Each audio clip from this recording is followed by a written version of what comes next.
Hello everyone, this is your noir narrator. Let's just get right into it. Hear and attend and listen, for this befell and behappened and became and was, O my best beloved, when the tame animals were wild. The dog was wild, and the horse was wild, and the cow was wild, and the sheep was wild, and the pig was wild as wild could be. And they walked in the wet wild woods by their wild lones. But the wildest of all the wild animals was the cat. He walked by himself, and all places were alike to him. Of course, the man was wild too. He was dreadfully wild. He didn't even begin to be tame till he met the woman, and she told him that she did not like living in his wild ways. She picked out a nice dry cave instead of a heap of wet leaves to lie down in, and she strewed clean sand on the floor, and she lit a nice fire of wood at the back of the cave, and she hung a dried wild horse skin, tailed down, across the opening of the cave, and she said, "Wipe your feet, dear, when you come in, and now we'll keep house." That night, best beloved, they ate wild sheep roasted on the hot stones and flavored with wild garlic and wild pepper, and wild duck stuffed with wild rice and wild fenugreek and wild coriander and marrow bones of wild oxen and wild cherries and wine grandies. Then the man went to sleep in front of the fire, ever so happy, but the woman sat up, combing her hair. She took the bone of the shoulder of mutton, the big fat blade bone, and she looked at the wonderful marks on it, and she threw more wood on the fire, and she made magic. She made the first singing magic in the world. Out in the wet wild woods, all the wild animals gathered where they could see the light of the fire a long way off, and they wondered what it meant. Then Wild Horse stamped with his wild foot and said, "O my friends, and O my enemies, why have the man and woman made the great light in that great cave, and what harm will it do us?" Wild Dog lifted up his wild nose and smelled the smell of roast mutton and said, "I will go up. I will go up and see and look and say, for I think it is good. Cat, come with me." "Nenny," said the cat, "I am the cat who walks by himself, and all places are alike to me. I will not come." "Then we can never be friends again," said Wild Dog, and he trotted off to the cave. But when he had gone a little way, the cat said to himself, "All places are alike to me. Why should I not go too, and see and look and come away of my own liking?" So he slipped after Wild Dog softly, very softly, and hid himself where he could hear everything.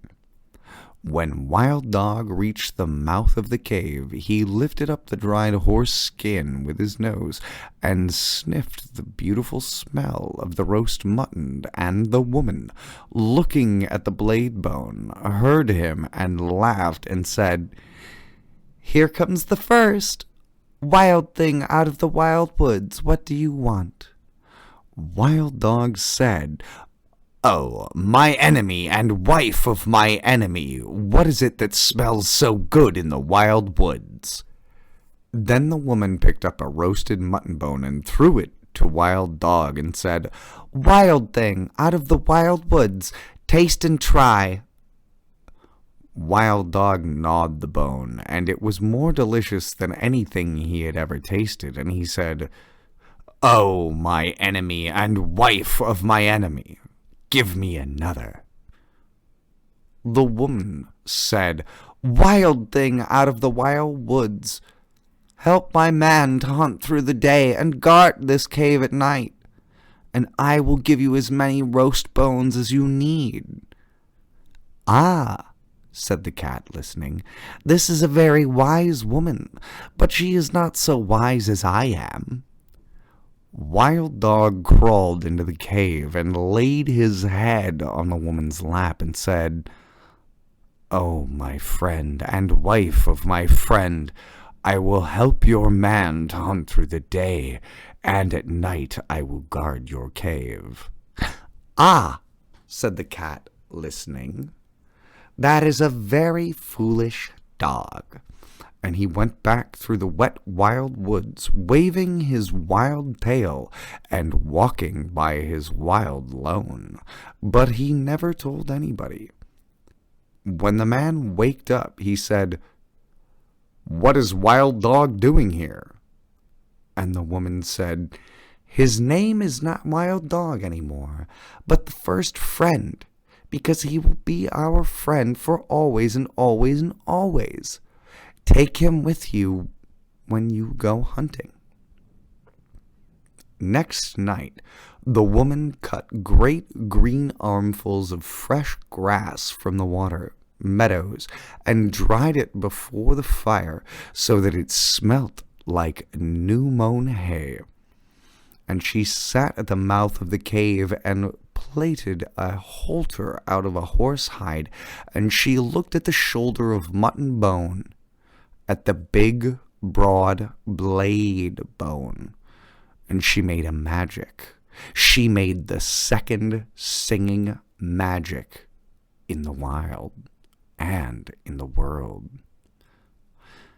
Out in the wild woods, all the wild animals wondered what had happened to Wild Dog, and at last Wild Horse stamped with his foot and said, "I will go and say why Wild Dog has not returned. Cat, come with me." "Nenny," said the cat, "I am the cat who walks by himself, and all places are alike to me. I will not come." But all the same he followed Wild Horse softly, very softly, and hid himself where he could hear everything. When the woman heard Wild Horse tripping and stumbling on his long mane, she laughed and said, "Here comes the second. Wild thing out of the wild woods, what do you want?" Wild Horse said, "Oh, my enemy and wife of my enemy, where is Wild Dog?" The woman laughed and picked up the blade bone and looked at it and said, "Wild thing out of the wild woods, you did not come here for Wild Dog, but for the sake of this good grass." And Wild Horse, tripping and stumbling on his long mane, said, "That is true. Give it to me to eat."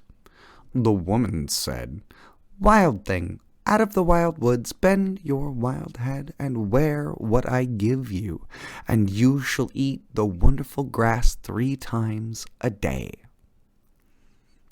"Ah," said the cat, listening, "this is a clever woman, but she is not so clever as I am." Wild Horse bent his wild head, and the woman slipped the plaited hide halter over it, and Wild Horse breathed on the woman's feet and said, "Oh, my mistress and wife of my master, I will be your servant for the sake of the wonderful grass." "Ah," said the cat, listening, "that is a very foolish horse." And he went back through the wet wild woods, waving his wild tail and walking by his wild lone, but he never told anybody. When the man and the dog came back from hunting, the man said, "What is a wild horse doing here?" And the woman said, "His name is not Wild Horse anymore, but the first servant, because he will carry us from place to place for always and always and always. Ride on his back when you go hunting."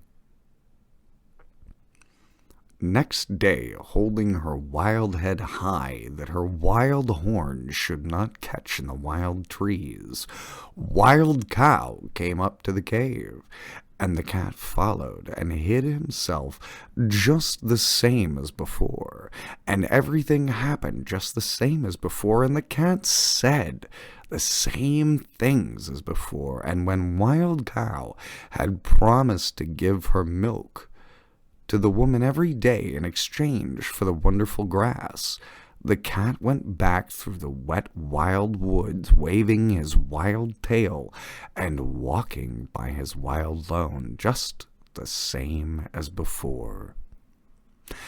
But he never told anybody, and when the man and the horse and the dog came home from hunting and asked the same questions, same as before, the woman said, "Her name is not Wild Cow any more, but the giver of good food. She will give us the warm white milk for always and always and always, and I will take care of her while you and the first friend and the first servant go hunting." Next day, the cat waited to see if any other wild thing would give up to the cave, but no one moved in the wet wild woods, so the cat walked there by himself, and saw the woman milking the cow, and he saw the light of the fire in the cave, and he smelt the smell of the warm white milk. Cat said, "Oh, my enemy and wife of my enemy, where did Wild Cow go?" The woman laughed and said, "Wild thing, out of the wild woods, go back to the woods again, for I have braided up my hair, and I have put away the magic blade bone, and we have no more need of either friends or servants in our cave." Cat said, "I am not a friend, and I am not a servant. I am a cat who walks by himself, and I wish to come into your cave." Woman said, "Then why did you not come with first friend on the first night?" Cat grew very angry and said, "Has Wild Dog told tales of me?" Then the woman laughed and said, "You are the cat who walks by himself, and all places are alike to you. You are neither a friend nor a servant. You have said it yourself. Go away and walk by yourself in all places alike."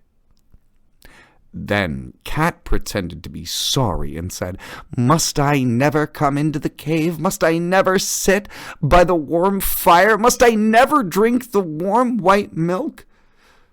You are very wise and very beautiful. You should not be cruel, even to a cat." Woman said, "I knew I was wise, but I did not know I was beautiful. So I will make a bargain with you.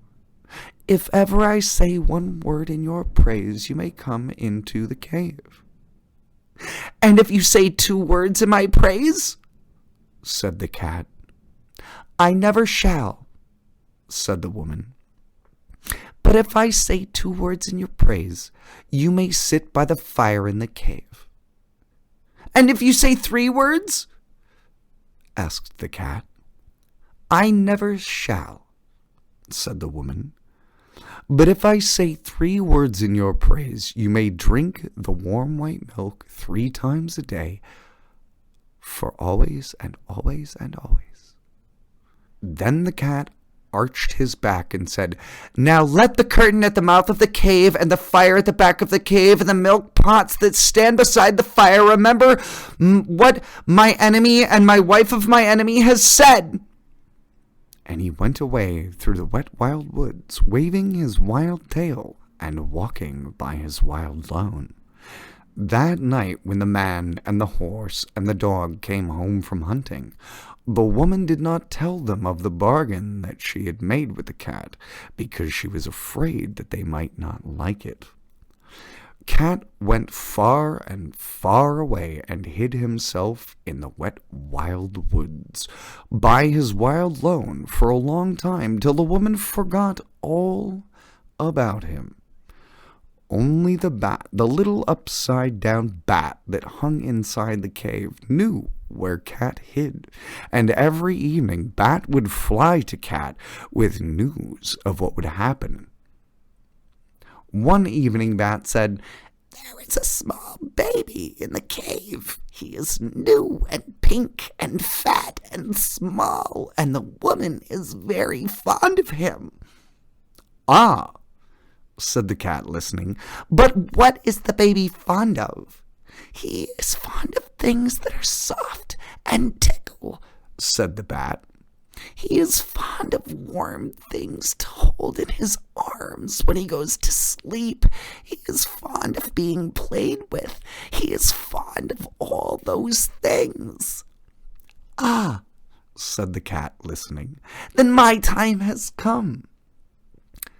Next night Cat walked through the wet wild woods and hid very near the cave till morning time, and man and dog and horse went hunting.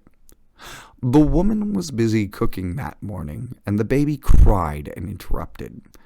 So she carried him outside the cave and gave him a handful of pebbles to play with, but still the baby cried. Then the cat put out his patty paw and patted the baby on his cheek, and it cooed. And the cat rubbed against its fat knees and tickled it under its fat chin with his tail. And the baby laughed, and the woman heard him and smiled.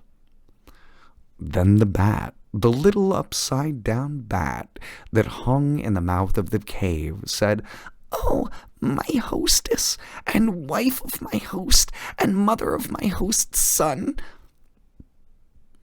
a wild thing from the wild woods is most beautifully playing with your baby.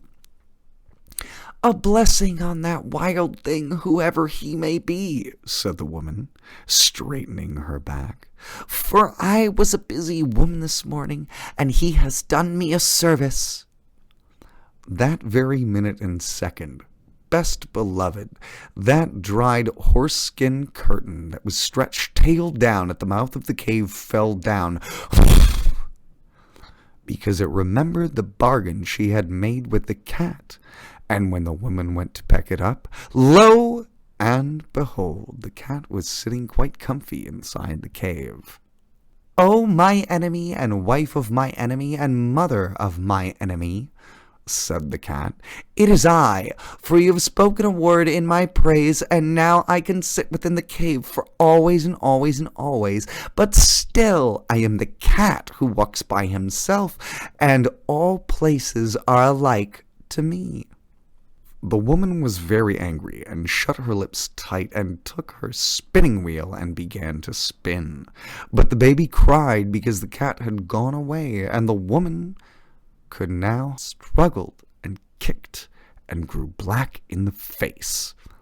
"O enemy of my enemy, and wife of my enemy, and mother of my enemy," said the cat, "take a stand of the wire that you are spinning, and tie it to your spinning whorl, and drag it along the floor, and I will show you a magic that shall make your baby laugh as loudly as he is now crying."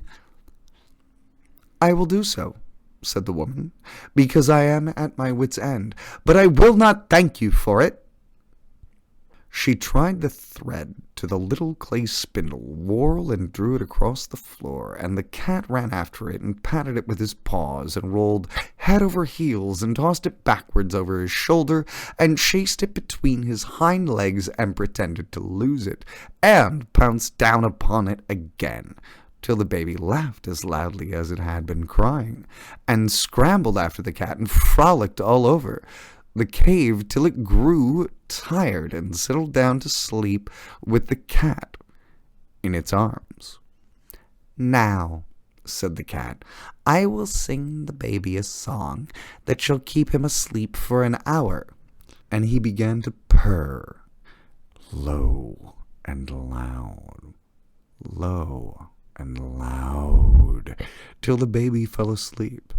The woman smiled as she looked upon the two of them and said, "That was wonderfully done. No question, but you are very clever, O cat." The very minute and second, best beloved, the smoke of the fire at the back of the cave came down in clouds from the roof, because it remembered the bargain she had made with the cat, and when he had cleared away, lo and behold, the cat was sitting quite comfortably close to the fire.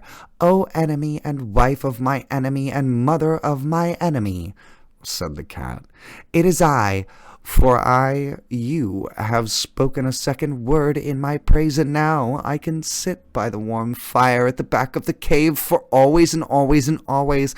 But still, I am the cat who walks by himself, and all places are alike to me."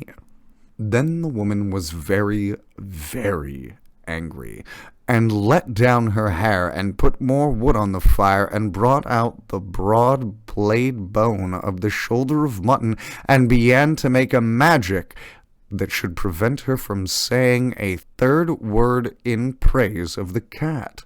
It was not a singing magic, best beloved. It was a still magic, and by the cave grew so still that a little wee mouse crept out of a corner and ran across the floor.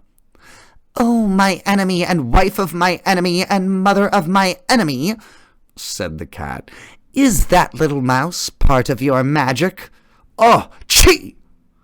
"No, indeed," said the woman, and she dropped the blade bone and jumped upon the footstool in front of the fire and braided up her hair very quick for fear that the mouse should run up it. "Ah," said the cat, watching, "then the mouse will do me no harm if I eat it?" "No," said the woman, braiding up her hair. "Eat it quickly, and I will ever be grateful to you." Cat made one jump and caught the little mouse, and the woman said, "100 thanks. Even the first friend is not quick enough to catch little mice as you have done. You must be very wise." That very moment and second, O best beloved, the milk pot that stood by the fire cracked in 2 pieces, because it remembered the bargain she had made with the cat. And when the woman jumped down from the footstool, lo and behold, the cat was lapping up the warm white milk that lay in one of the broken pieces. "O enemy of my enemy, and wife of my enemy, and mother of my enemy," said the cat, "it is I, for you have spoken 3 words in my praise, and now I can drink the warm white milk 3 times a day for always and always and always. But still, I am the cat who walks by himself, and all places are alike to me." Then the woman laughed, and set the cat a bowl of warm white milk, and said, "O cat, you are as clever as a man, but remember that your bargain was not made with the man or the dog, and I do not know what they will do when they come home." "What is that to me?" said the cat. "If I have my place in the cave by the fire and my warm white milk 3 times a day, I do not care what the man or the dog can do." That evening, when the man and the dog came into the cave, the woman told them all the story of the bargain, while the cat sat by the fire and smiled. Then the man said, "Yes, but he has not made a bargain with me or with all proper men after me." Then he took off his 2 leather boots, and he took up his little stone axe, and he fetched a piece of wood and a hatchet, and he set them out in a row, and he said, "Now we will make our bargain. If you do not catch mice when you are in the cave for always and always and always, I will throw these 5 things at you whenever I see you, and so shall all proper men do after me." "Ah," said the woman, listening, "this is a very clever cat, but he is not so clever as my man." The cat counted the 5 things, and they looked quite knobby, and he said, "I will catch mice when I am able in the cave for always and always and always, but still I am the cat who walks by himself, and all places are alike to me." "Not when I am near," said the man. "If you had not said that last, I would have put all these things away for always and always and always. But I am now going to throw my 2 boots and my 3 little stone axe at you whenever I meet you, and so shall all proper men do after me." Then the dog said, "Wait a minute! He has not made a bargain with me, or with all proper dogs after me." And he showed his teeth and said, "If you are not kind to the baby while I am in the cave for always and always and always, I will hunt you till I catch you, and when I catch you I will bite you, and so shall all proper dogs do after me." "Ah," said the woman, listening, "this is a very clever cat, but he is not so clever as the dog." Cat counted the dog's teeth, and they looked very pointed, and he said, "I will be kind to the baby while I am in the cave, as long as this does not pull my tail too hard, for always and always and always. But still, I am the cat that walks by himself, and all places are alike to me." "Not when I am near," said the dog. "If you had said that last, I would have shut my mouth for always and always and always. But now I am going to hunt you up a tree whenever I meet you, and so shall all proper dogs do after me." Then the man threw his 2 boots and his little stone axe, that makes 3, at the cat. And the cat ran out of the cave, and the dog chased him up a tree. And from that day to this, best beloved, 3 proper men out of 5 will always throw things at a cat whenever they meet him, and all proper dogs will chase him up a tree. But the cat keeps his side of the bargain too. He will kill mice, and he will be kind to babies when he is in the house, just as long as they do not pull his tail too hard.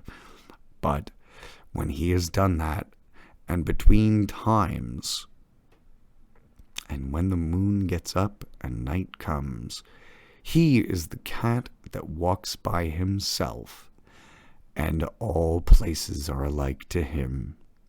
Then he goes out to the wet wild woods, or up to the wet wild trees, or to the wet wild roofs, waving his wild tail and walking by his wild lone.